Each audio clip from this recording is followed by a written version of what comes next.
Hello, everyone. I'm Ryan Anthony Hernandez, host to the Truth That Heals podcast, and you're watching me here on YouTube. Today, for this episode, I wanted to talk about religious trauma. And this isn't going to be part of my podcast episodes. This is just going to be on YouTube. Maybe I will be able to break it down later on Instagram and TikTok. But I wanted to do videos once again just on YouTube.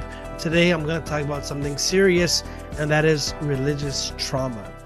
One of the problems with trauma is that it stays with you.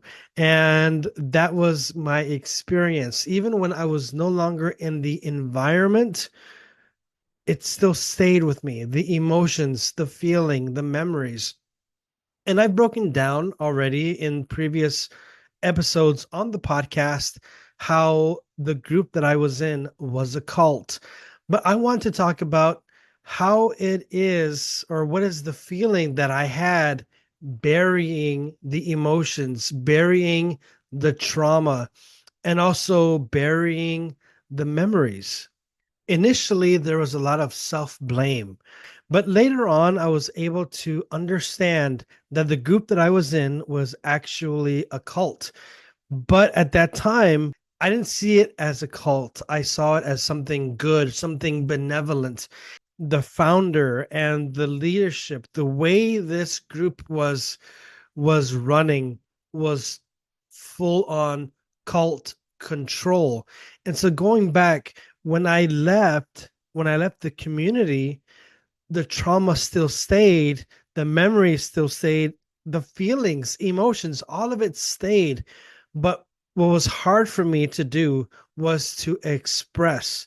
And every time I would start to express, there was anger and bitterness naturally because I didn't want to offend other people. I would have to silence myself. And not only that, it's not only about offending other people, but one of the tools that the cult did was at least me, program me to think that anytime I were to speak negatively about the leadership or about the group as a whole, that by doing so, I would be cursed and that God wouldn't love me. And another thing was that you have no place on this earth, that the rest of your life, you're going to be a misfit, wandering the world, cursed and separated from God. So internally, I was having this tug of war. There is a part of me that wants to protect the group, protect the cult, to make it seem like nothing bad ever happened and to just go on with my life. But then there was another part of me deeper inside that had suffered through traumatic experiences, humiliations, and not only that, but also witnessing people going through things which they should not have gone through. And it really had a shame attached. But if I were to speak about it, uh, the cult, I'm sure they wouldn't they don't want to hear it. They pretend like it never happened. So it really was a scary thing for me to write. I started off actually just writing blogs because I didn't know a healthy way to express myself.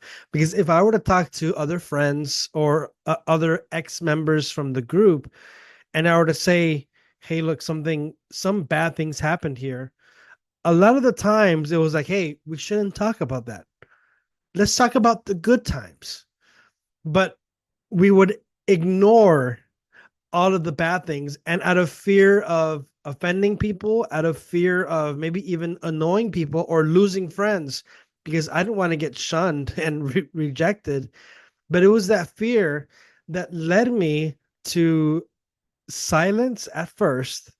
And I have to say, being silent about trauma, being silent about the things that I saw, it wasn't healthy.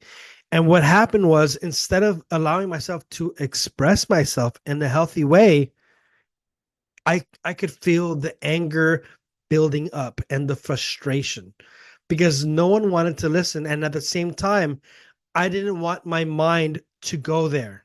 So every time my mind would remember some of the events, or let's say I experienced something and my body felt the same emotions, as I did during that time in the cult, I would run away from those memories. I would run away from those emotions and just go along with my life. But internally, I I felt sick. So, anyways, my goal for this short episode is I'm trying to do more short episodes on YouTube. I'm trying to be more active, more interactive as well. I feel that it wasn't healthy, but deep inside, I wanted to talk about it because it's not only me.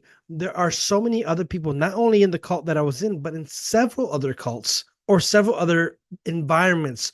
Could be a church environment, a school environment. I don't know. There's several different environments where they're very close, even though even though the cult that I was in the Philippines, there are people who have experiences that are very similar.